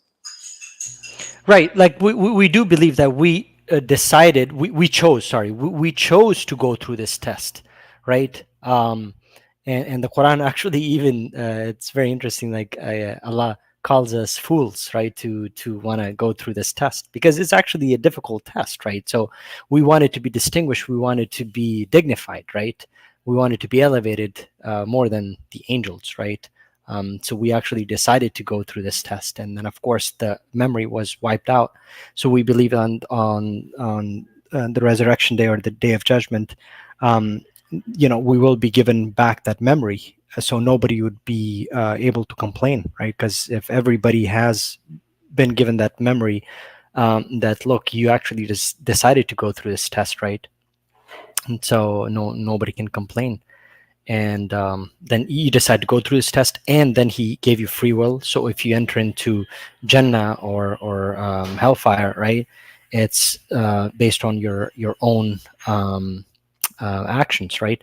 And Graham actually mentioned jinn sound a lot like Greek nymphs and other nature spirits. So right. So Graham, this is so if you actually look up, because I did study Greek mythology a little bit, Roman mythology, Greek mythology, Egyptian mythology. If you see, all of these mythologies, these ancient, even the Persian mythology, that if you study, they all have this commonality between them, and you find some parallels with the Abrahamic religions as well. Because if you really think about it, and even in Hinduism, right? Hinduism, the concept of their gods is very, very similar to the Greek mythological creatures that they have, right? Or the gods that they have. So if you really think about it, like Greek mythology, they have the same concept of, like, how Christians have sin entering into the world, like the Pandora's box. When she opened the box, the evil entered into the world, right? So it's the concept of like eating the apple, right? Disobeying God, um, you know. And Ariel, if you remember, we were talking about this. I think I was talking to you about this, right, the other day, that if you actually see the God man creature or creation, right, like how Christians actually think of Jesus, right, 100% God, 100% man, or part God, part man, even though it's a heresy, But there were some Christians back in the day, they used to actually believe in this. Nowadays they're called heretic. I actually personally, till this day, I know a lot of Christians, they actually do believe in that. They don't care if they're being called heretics. They actually believe that it was part man, part God. They've got their own philosophical reasonings for that. So what does that sound like to you, right? Hercules, right? So like Zeus, actually, Zeus impregnating I forget, Hera, or who was that? Yeah, Hera. Wait, no, Hercules was no, Zeus. Zeus impregnated who? Hera, right? in order to And out produce of that, Hera. in order to produce then Hercules. No. No, So no, I forget the Hercules was named that to honor Hera because she was pissed that he had, a child with another woman. right. So again, so you see this concept of God actually, quote unquote God, small g, impregnating a woman, and then you have a part man, part God, and he's the one that actually redeems the humans and takes humans closer to God. So you see a lot of parallels, right? So that doesn't mean that Islam or Judaism or Christianity. Actually, we as Muslims, we do believe. I don't know what Jews actually would say to that, but we do believe that Christianity is taken from, it's like a mix of Judaism and the Roman and Greek mythology together, because there's so many parallels in there, right? But you have these parallels across the board with all these religions, but that doesn't mean that one copied from another. What happens is that just over time people corrupt, right? And then people started traveling, so they started having their own ideas of certain things, right? And then their children came and they added some more ideas in there, and that's how it continued, right? Because there was one truth in the beginning and just got corrupted over time. So Graham says Greek and Hindu are both Indo-European based mythologies as opposed to Judaism and Islam, which is Semitic based. I don't actually agree with that, because the thing is, language versus culture, they transfer differently. Also one of his jokes is Samson is what you get when you circumcise Heracles. That's really funny. But back to this point though, like there's a lot of Hellenistic influence on Jewish tradition, and like even stuff in the Bible. I mean, like there's I don't have the time to go through it right now because I do need to get going soon. But one thing I did want to touch on The story of Samson is actually very similar to one of the stories that you will find in the Greek mythology. Yeah, definitely. Yeah. So my question though is, so you were talking about how amulets are are forbidden, and how like things that would be seen as like enchanted, but so I have a question. What happens, like, is it permissible to have like jewelry that's inscribed with like a verse from the Quran, like if the purpose isn't in order, like if you don't think it's going to have any effect, but it's literally just because you like that verse, and like it, or like, is that forbidden? It's forbidden. It's forbidden. There are, as I said, a lot of Muslim cultures they actually use it. Like my own father actually used it, up until he passed away.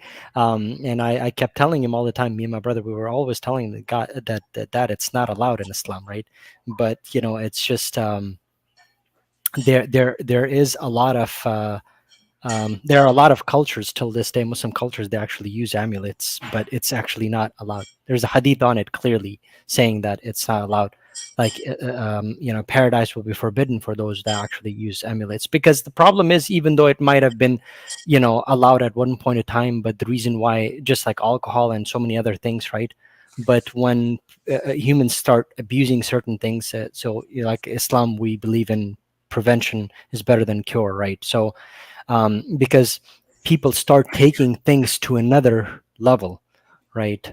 Like even with the worshiping the idols, right? So the way it started, even though it was never allowed by God, but it started where people were just, they created these idols to just sort of remind them, of these of their forefathers or their elders that were really pious beings, right? They were not worshiping them, but it was their children and their grandchildren, they started worshiping them. So it's like, over time it gets twisted, right? So if you tell them, all right, none of this is allowed completely, because it could lead you to doing something bad, just like with alcohol, right?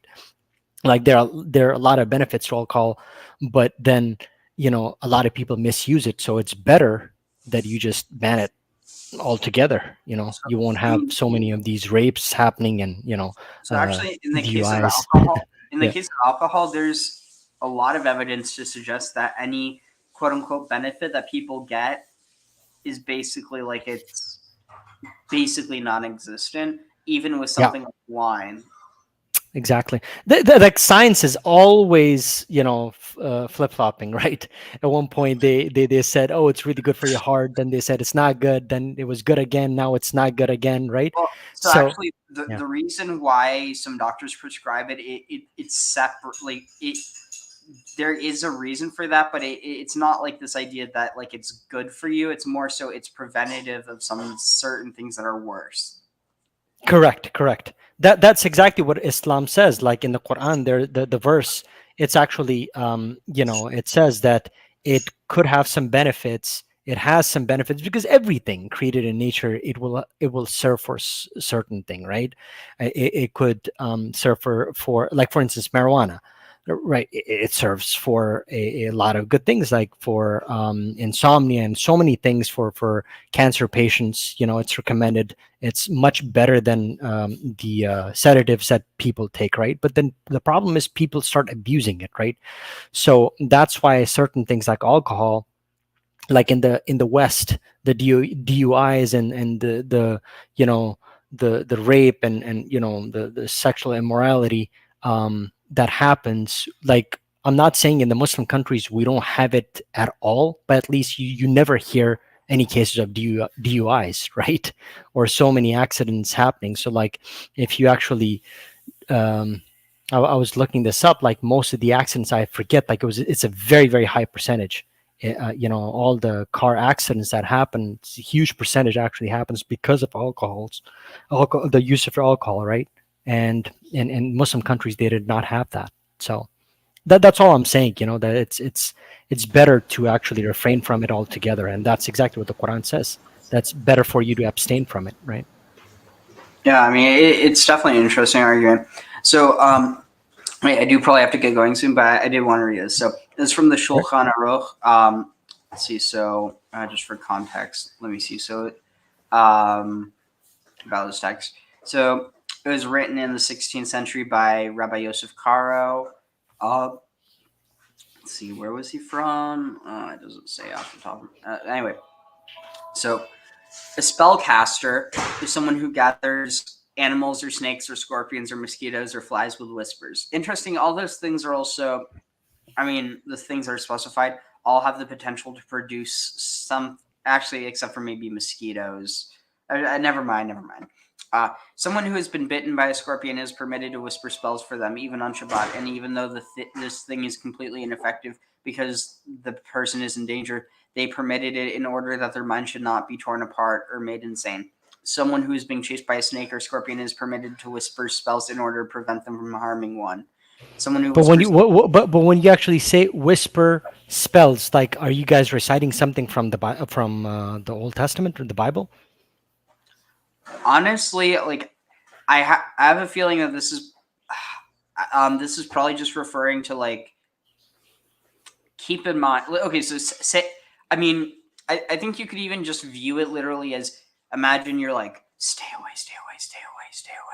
Like, that could be seen as a spell. At the end of the day, you saying that, you should know that the snakes don't understand the language that you're speaking.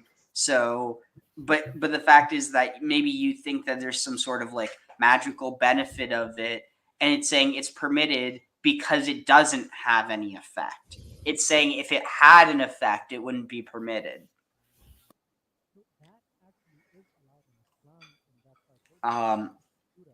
Again, this isn't even like Jewish law. This is just the writings of some rabbi in the 16th century. But Okay.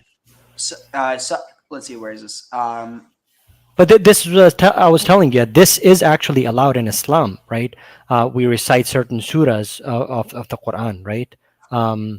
If if the snake bites you or a scorpion bites you, there's so many traditions in the Hadith where the Sahaba, they actually cured certain people with reciting some of the surahs of the Quran, right? So, and I guess that's maybe one of my points. Even though Yeah. that's not seen as it, because the implication would be heretical, in a way that is kind of magic. Like, it's not like the thing is, it's not because of anything to do with the person saying it. It's because of God. But the thing is that, in a sense, if you don't recognize another people's God as legitimate, but you see what they do and you see it has power, you're like, oh, they must just have these powers, these magical powers. But the thing is, at the end of the day, it's just two sides of the same coin, because at the end of the day, it's all about perception. As I said, like, if you're invoking the correct God, then yeah, as I said, it's allowed, right? But certain forms of it is not allowed, like in the form of amulets, right? So you can recite certain surahs, right? And you can, like, sort of like blow on that particular area that is affected or that was bitten, right? But you're not, like, in some hadith, actually, in tradition, it says, you can apply a little bit of spit on there, right? After reciting the surah, right? But the point being that you're invoking the true God instead of invoking a jinn, or these spirits, or whatever you want to call them, right? Or false gods, because false gods, they don't exist, right? So what are you invoking? Indirectly, you're invoking, even though you may be doing this out of ignorance, right? You might be thinking you're invoking the correct God, but it's actually the jinns. Or, I mean, the cure could be coming from God himself, right? But it doesn't come from a good place. It doesn't come from at least the way it was intended. But as I said, like, it could be done out of ignorance. But if somebody actually knows, like you and I, we know who the correct God is, let's say, right? And then we invoke these evil spirits, right? Or anything other than God, then of course that is completely forbidden. That was the point that I was trying to make. All right, interesting. So,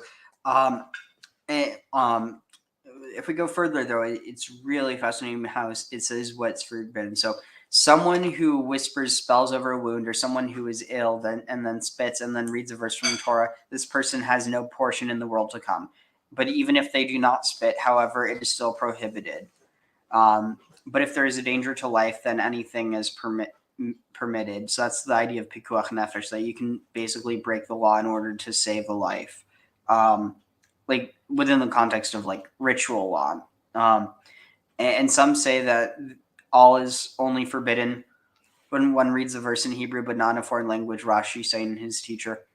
However, it is best to be careful about spitting as much as possible, especially if one is reciting the divine name, as this person has no portion in the world to come, as is indicated by the Torah.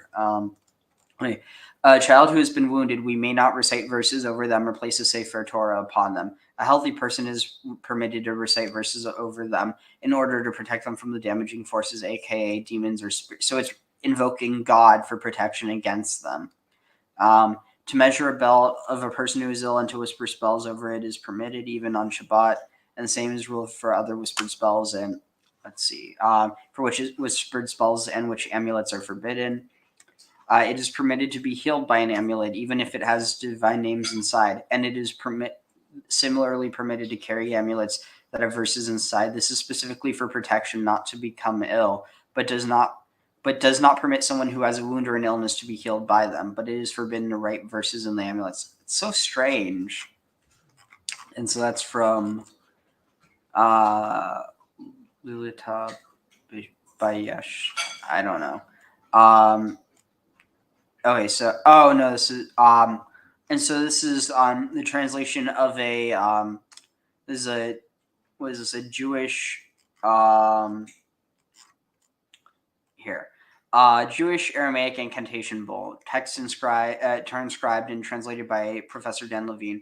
For evil Liliths that I am casting and drawing a lot, and I made a magical act in the dwelling of Rabbi Joshua Bar Parachia, I wrote a divorce to the male and female ones, to the ban, the cherem, the accompanying demon who accompanies and dwells and lives inside the house of Ardoi, son of Quarkshiduch, and any name that appears to them in a dream of night and in the sleep of the day. And I've written to you in a divorce writ, a get of releasing and sending away, in the name of a letter from within a letter, and letters from within letters, and a name from that's strange, and a name from within a name, and gaps from within the revealed, by which were subjugated heaven and earth, and mountains were uprooted by them.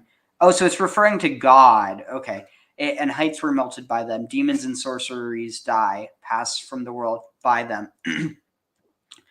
Let's see. Therefore, I ascended against you to on high to take out and ban them, demons and plagues and dews and satans and evil confused dreams, and you may flee and go out from the house and threshold of Ardoi, son of Quarkshiduch, and not appear to them in the dream of not a dream in the dream of the night and the sleep of the day. For I've released you from you. I've released you from you by a document of divorce and a get of discharge or dismissal and letters of separation according to the laws of Moses and Israel. For thy name's sake I have done this magic act. Gabriel and Michael and Raphael and Uriel in the name of Suriel, Adonai, or God, the great Selah. And the Lord said to Satan, the Lord rebuke you, O Satan, the Lord who has chosen Jerusalem, rebuke you. Is not this man a brand plucked from the fire? So, what are your thoughts on that? It's really interesting because they're using magic, but they're using God to invoke it. See, yeah, exactly. So this will not be allowed in Islam at all, because first of all, let me ask you this: you quoted, this is written by a rabbi in the 16th century, right? No, this was written by, we don't actually know who. It's just an archaeological artifact that was found. I'm guessing probably in Babylonia. So this is more representative of Babylonian traditions than it is of Jewish ones. But the point is, even then, they're still using they're using God as opposed to like it's interesting because they say I've done this act, and then they're referencing the angels, but it doesn't. I don't think they're actually. There must be something missing because it doesn't. It seems so yeah, I mean, there must be some context that's missing here, but it seems like they're like in. So yeah, it seems like they're trying. In this case, it seems like they're actually trying to invoke the angels in the name of. Okay, so here where it says Suriel, so okay, this is interesting. So this name, it's another name for God. Suriel means my rock is God, and so here it says, Yud Hey Vav Hey. Well, except it. I don't, wait. Was that Yake? I'm not like Yahoo. I'm not sure why it has a Q there, but oh no, there's a context I'm missing because it's like Yawak Yayik. But the Yah's definitely a reference to God. But where it says the great Selah, the great rock, and then it says my rock is God. So it's clear here it's saying in the name of it's referencing God by another name, basically saying that their rock, the person they're talking about, is God. They're personalizing this connection to God. I mean, it's definitely interesting because this would be seen as heretical by Jewish standards as well. But some Jew in like the turn of the millennia, turn of the second, or basically probably around the time of Jesus, maybe a little bit before, was writing this in Babylonia. Yeah, and invoking creations, like including angels, right? Even that is not allowed in Islam. As I said, you're only supposed to invoke God and God alone. That's it. Else it will be shirk. Because shirk doesn't mean that you will be associating partners only in worship, but like any type of help that you ask from the creation, because everything is creation besides God, right? So it doesn't have to be an evil creation such as Satan or jinn or certain jinn, right? Even if it's like angels, even then you're not allowed to. Even prophet Muhammad, peace upon him, Jesus, all that, like it's forbidden for us to invoke them. They're just creation of God. Interesting. Yeah. I mean, within Judaism too, it's it's seen. I mean, I don't know if you'd call it heretical, but it's like basically idiotic to try and command angels or demons because the whole idea is that they're so much more powerful than humans. They can't be commanded by humans; that they're commanded by God. Yeah, intercession. Yeah, intercession of any kind is totally forbidden in Islam. Like the only exception being when the prophets themselves, when they were alive, they could intercede on behalf of their nation or their people to God, like they could pray for them, right? But that's a different type of intercession. Now they're gone, right? They're gone. Like they can't intercede on our behalf, so like they're dead, right? And even if they were not dead, they can't intercede because it's a very silly concept. Like if you really logically think about it, like why would God want to hear? It's like it just seems to me like a very human type of attribute, right? That, oh, I'm not going to listen to you directly, but if you come to me through a good friend of mine, I will listen to him for you. Like, come on, it's like you're trying to trick God. Like God is all knowing, he's omniscient, he knows exactly what's in our hearts, right? So why would So is this video one of the ones you sent me? Yeah, where did Mecca? Yeah, Blackstone come from? Yeah, exactly. So check out this video, and he's a hardcore Zionist, right? He has a lot of negative things to say about Islam, and even like a lot of Jewish people don't agree with his concepts about Islam. but it just the fact, because he wrote a book called Returning to Mecca. If you ever get a chance, you can buy it. I think it's available on Amazon.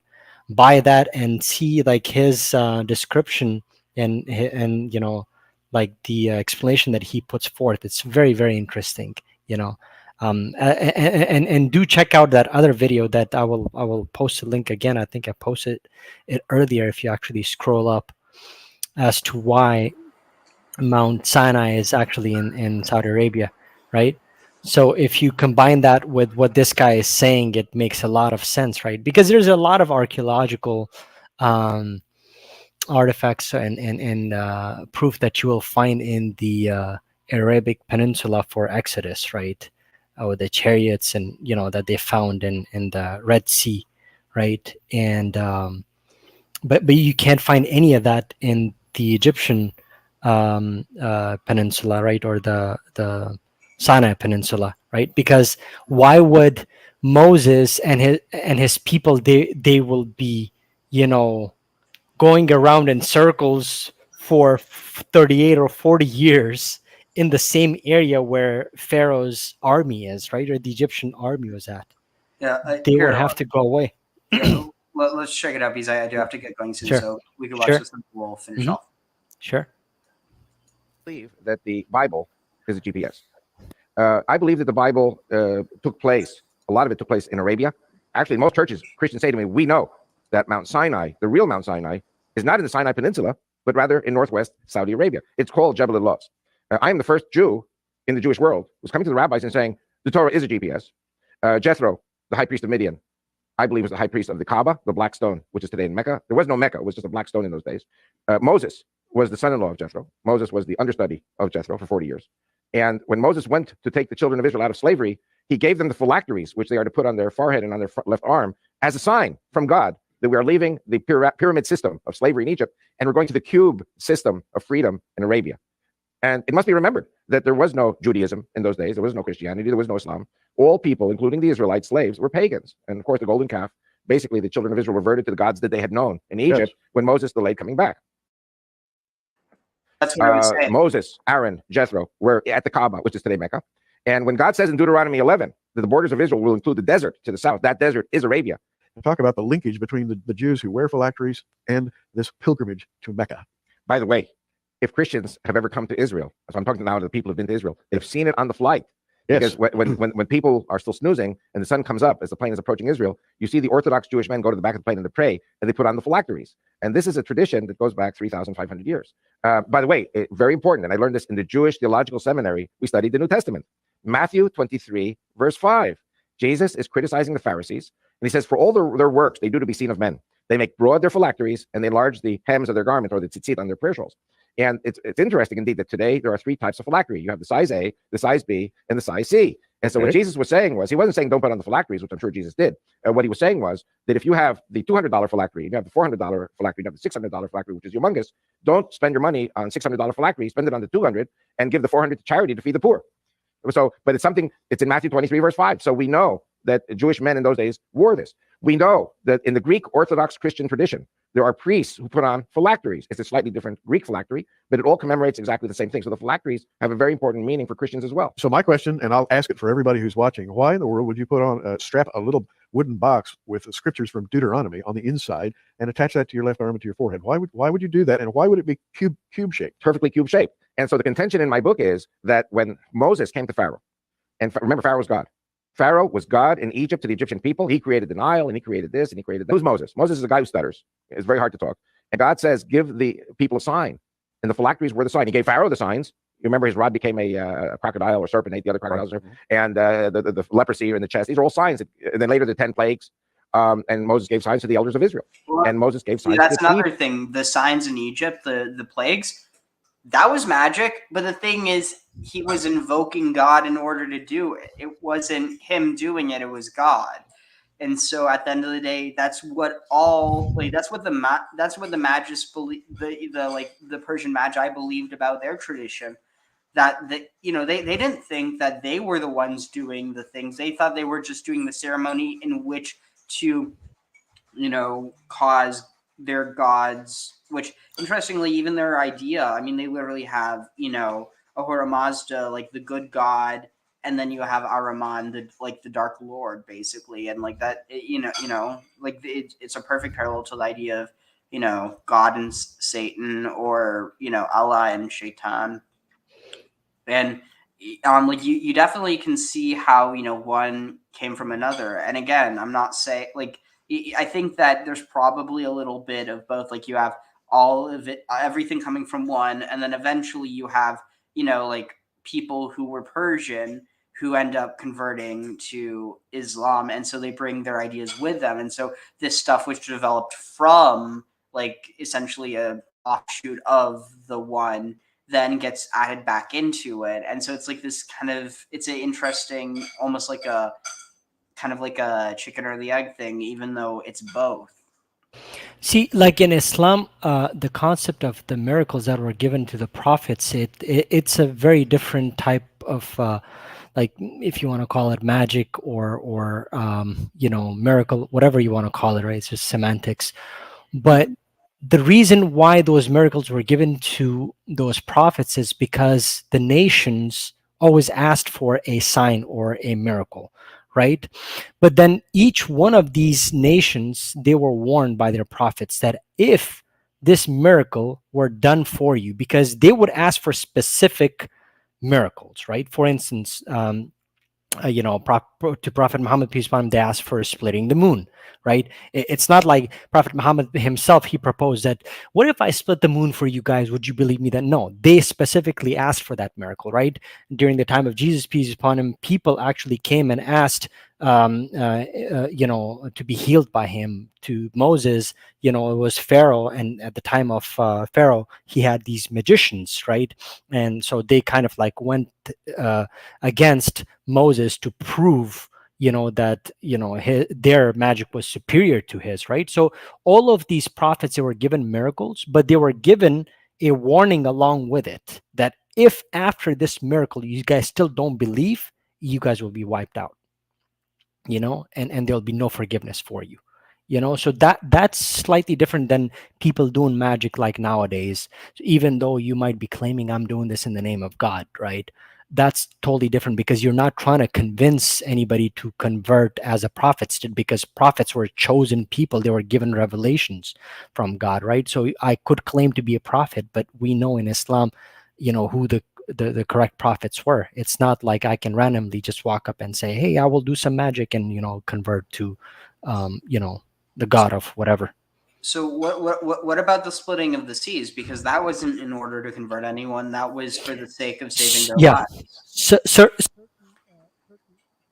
So certain miracles were done to save lives of people as well. So for instance, Prophet Muhammad, peace upon him, when he fled, you know, when God asked him to go to Medina, so on the way, the guy that was chasing him, you know, he was you know, his camel or his horse, I think, started sinking, right? So that miracle was to save the life of the Prophet, peace upon him, and his companion, right? So certain miracles are done for other reasons, right? But those are also done with the permission of God, right? So it was like God trying to prevent, because if he died, like, who would actually guide those people, right? Same thing with Moses. Like, if Pharaoh was after him, you know, so how would they be saved if the sea wasn't split in half, right? Yeah. Interesting. So yeah, definitely a lot of topics that we could talk about another time. So I just wanted to finish this up. Actually, I am trying to see if the thing that I need to get to is still going on, because if it's not, I don't really have the same timetable. But I mean, like, I don't know what your time looks like, but you know, if I come back and it turns out that, well, I'll find out pretty quickly, then I'd be willing to stream a bit more. But it's up to you. Sure. I actually have to work, because I'm a day trader, remember? So I may have to, like, you know, try to take a trade or two before going to sleep, but because it's like midnight over here. But if I'm around, and if you come back, do message me if I'm around. Sure, we'll hop on for like half an hour, 40 minutes, or whatever time you've got left. Cool, no worries. But yeah, here, let's finish this up, and then, you know, figure it out. Sure. Cool. You're talking about primitive pagan people who were shepherds, And they're saying to Moses, well, why should we listen to you? And so this phylactery has 4 pouches, 4 parchments. The first 2 are Exodus 13. Then you have Deuteronomy 6 and Deuteronomy 11.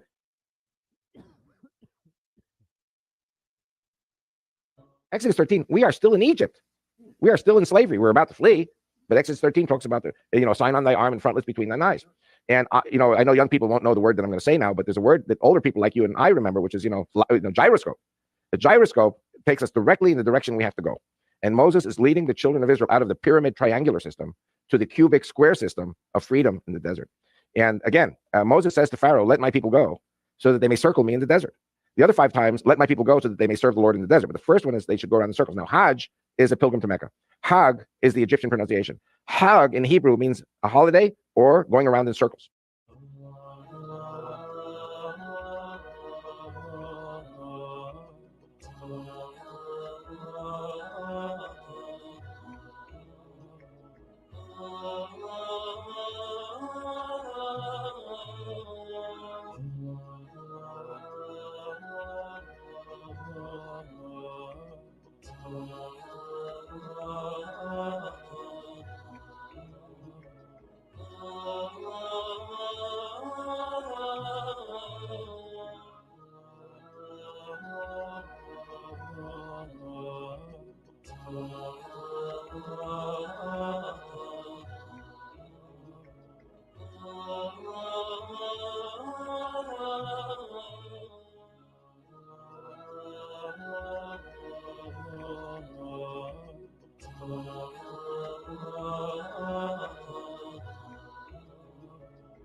Hag in Hebrew means a holiday or going around in circles, or going around in circles.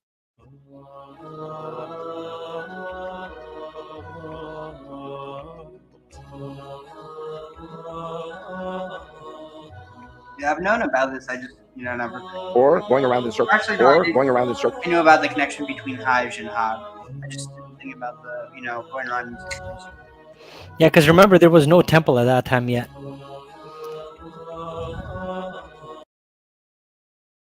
Well, I mean, at least in Jewish tradition, and in the Hebrew Bible, there were multiple shrines and arguably temples, but not like temples that were built, specifically for. They were just shrines.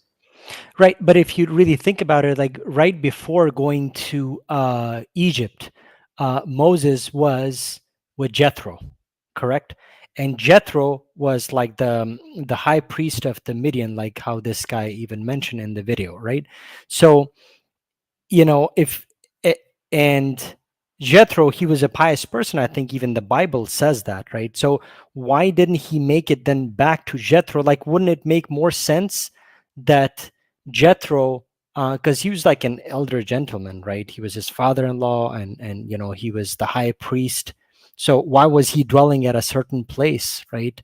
He was the high priest of what exactly? He was the high priest of the Kaaba. It would make more sense for him to actually take the people back to where Jethro was living, right? To the high priest. But what happened on the way was, since these people, they started worshiping God, was angry at them and then told them to, they were going around sort of like in the desert for 40 years. They didn't make it over there because God specifically asked them to turn in the other direction, right? Yeah. Oh, 1 second. How do I do this? Yeah. Here. Okay. Yeah. Sorry, I was just making sure that I didn't accidentally cancel it. So I'm. No worries. Because remember, in when so they were supposed to go to Mecca, right? But and of course, when I make a detailed video about this, I will upload this, and you can watch as to why we Muslims actually believe that Becca and Mecca, they're the same place, right? Because David went over there, and so many prophets went over there, and Hagar and Ishmael, when they were kicked out, they actually eventually stopped in Mecca, right? Because if you actually see so many scholars, actually Christian scholars, they even believe that until this day, you actually find you know, the children of Esau and the children of Midian, right? Because Midian, remember, was one of the brothers of Ishmael and Isaac. He was the son of Keturah, right? I forget. Keturah. Yeah, Keturah, exactly. Oh, So wow. they actually, I didn't even think about that. Yeah, yeah, technically that would be like their half brother. exactly. And you know, in the Islamic traditions, I don't know if in the Jewish traditions the same thing. They actually married, like their children actually, the cousins married each other. The Midianites and or Ishmaelites, right? So basically, Jethro, he had ancestry from both sides. That's why he's referred to as Ishmaelite sometimes in some traditions, and also referred to as Midianite. Interesting. So, Yeah. and then Graham also says maybe head and arm position are to incorporate the heart in the middle, connecting mind, head with will, arm. I mean, so, sorry. So I think maybe, so there's, it wouldn't be with, I'm just trying to think. So it would be the whole of Avcha, your heart, the whole nafshecha, with all your soul, the whole meodecha, and all your might. So the might would be the hand, the levavecha would probably be heart, and then nafshecha would be maybe will. I don't really know how Graham's trying to make this fit. I like what he's doing. I'm not 100% sure. So I'm going to get going, but I'm staying on just in case it turns out that nobody's there anymore. So yeah, so we can still talk for now, and then and then we can just end it if 1 second. Just need to make sure I have everything. Oh shoot, 1 second.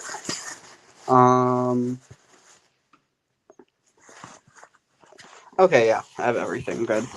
So, oh